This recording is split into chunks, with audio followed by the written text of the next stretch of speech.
breaking news or the news. U.S. lawmakers strike a deal because we've talked about this on the channel. This was a possibility in the FAA Reauthorization Act that the House had essentially said, okay, we can do. It might have even been 67 and 364 days. There were two different versions I saw. One was like 67, you must retire, and one was almost 68. And many unions had come out against it, although some of them had actually backtracked that and said, we don't really care one way or the other. But a lot of airline pilots were against it in general, because when they went from 60 to 65, a lot of people said that was part of the lost decade. They lost a whole bunch of seniority because of that, because,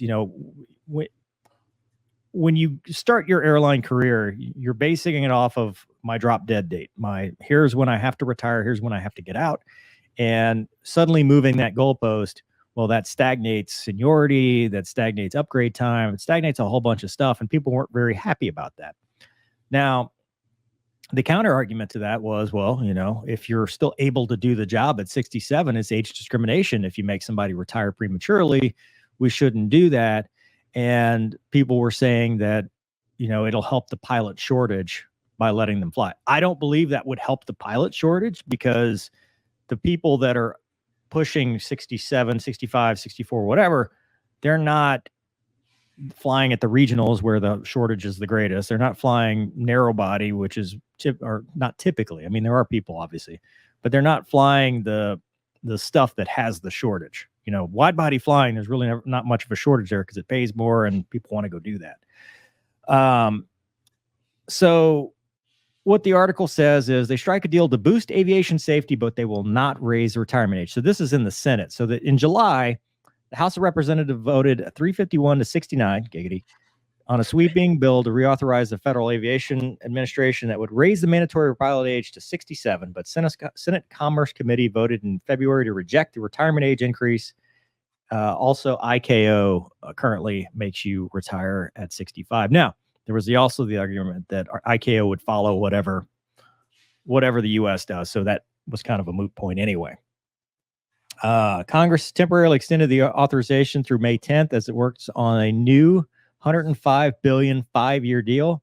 The Senate is set to vote this week on more than 1,000-page. God, why are these bills so long? Because bill prohibits airlines from charging fees for families to sit together. Oh boy, that won't drive up costs. And require airlines to accept vouchers and credits for at least 5 years, but did not adopt many stricter consumer rules sought by the Biden administration.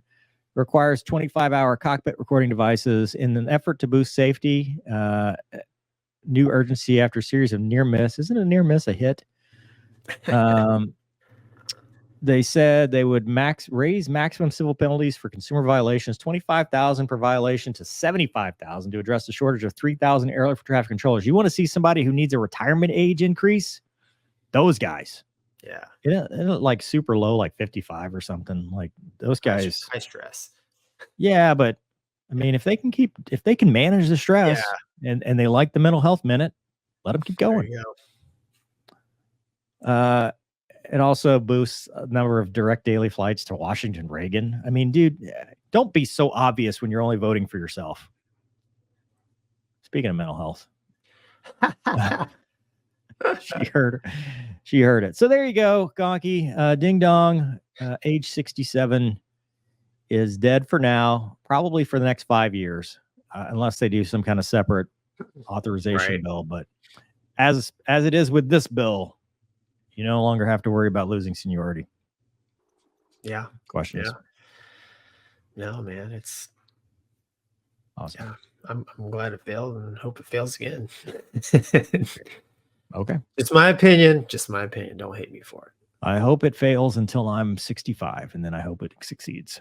No, that's bad.